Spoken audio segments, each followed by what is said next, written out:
আজ হচ্ছে আমাদের গঙ্গা পুজোর ডে 2 এবং এই ডে 2তে আমরা কিন্তু সকাল পর্যন্ত ঘুমাচ্ছিলাম, সেই জন্য এসে সকাল থেকে ভিডিওটা স্টার্ট করতে পারিনি।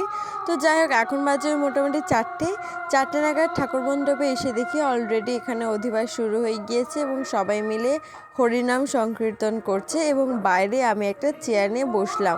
তখন মাথায় একটা আইডিয়া আসলো, চলো এই কুচো পড়ে থাকা ফুলগুলো দিয়ে একটা নকশা বানানো যাক, তো আবার মা গঙ্গার সামনে। তো যেমন ভাবনা তেমন কাজ, লেগে পড়লাম কাজে। ঝটপট বাচ্চাদের বললাম গাছের ডাল ভেঙে আনার জন্য। তো দেখো ওরা কিন্তু অনেকগুলো ডাল ভেঙে এনেছে। তো এইটা থেকে আমি পাতাগুলো আলাদা করে নিয়ে দেখো এইরকম শেপে ঠিক বসিয়ে নিলাম।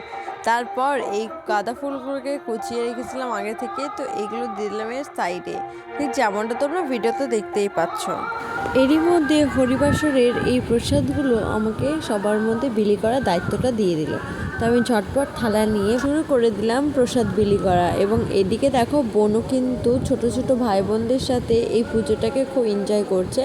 দেখো কি সুন্দর মাঠে এসে ধরাধরি খেলছে, যেটা আমরা ছোটবেলায় খেলে থাকতাম প্যান্ডেলে এসে। তোমরা কিন্তু ঝটপট কমেন্টে জানিয়ে দেবে মা গঙ্গার নিচে এই যে আমি ফুল দিয়ে রঙ্গোলিটা বানিয়েছি, এটা তোমাদের কেমন লাগছে। অবশ্য খুব কম জিনিস দিয়ে এটা বানিয়েছি। তো যাই হোক, চলো এই ক্ষুদে সদস্যদের সাথে একবার দেখা করে নাও। তো এদের সাথেই কিন্তু আমরা এতক্ষণ, আর যখন বললাম ভিডিও করছি তখন দেখো সবাই আমার কাছে চলে আসছে ক্যামেরাতে, সবাই তোমাদেরকে হাই করবে বলে।